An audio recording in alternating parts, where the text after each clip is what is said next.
We're talking about something more valuable than gold, more rare than diamonds, about 1,000 times more valuable than plutonium. We're talking about moon rocks. If you found 1 gram of lunar material and be able to sell it, you could get on a spaceship and send yourself into space, all the way up and hopefully all the way down. The problem is, you probably wouldn't have a clue that what you were looking at was a moon rock, not unless it came with its own plaque. And I'll talk about that more in a second.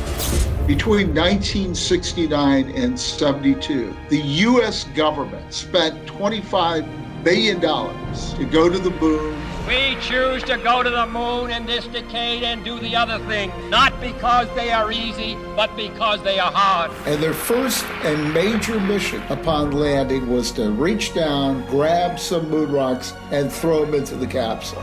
Why? Jack has picked up a very significant rock. Put that in the big bag, Gino. In the big bag.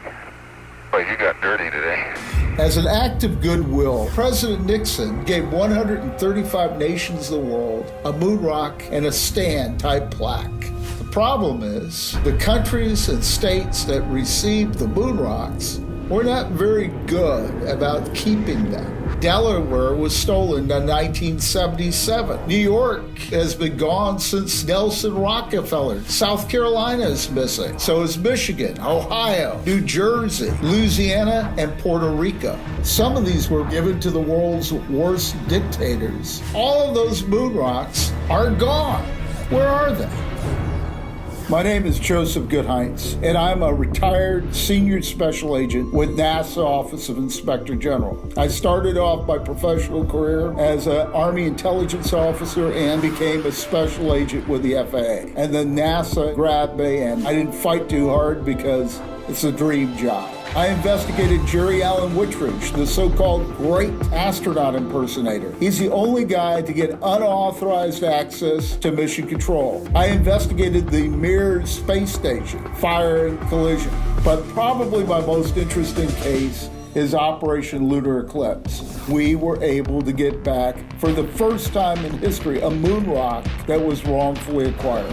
This moon rock was sold to me for $5 million, and the experts said that was a decent price. How big was the moon rock? 1.42 grams, barely visible with the naked eye. During Operation Lunar Eclipse, I realized that the United States government did not have a clue where the moon rocks were that we gifted. And so I created what was known as the Moon Rock Project. With historical research, modern technology, and the will to pursue every lead, we can locate these missing moon rocks. I want to find the New York Apollo 11 moon rock. It's my Moby Dick. He rises! Rockefeller had that moon rock in his hand.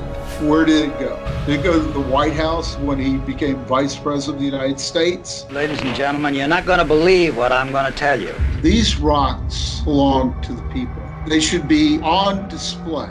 I remember I interviewed this one astronaut. He said, when I was a child, I always wanted to be a pilot. And then I went to a museum. I saw the moon rock display. I approached it as a future pilot. But by the time I reached that display, I was a future astronaut. If that changed him, I'm imagining a poor child in Kenya or in Somalia. Maybe seeing a moon rock could possibly inspire them. This is an exciting time. Moon rocks have been discovered everywhere. In shoeboxes, garages, desk drawers. Bill Clinton's ended up in his gubernatorial records. The question is, where will the next moon rock be found?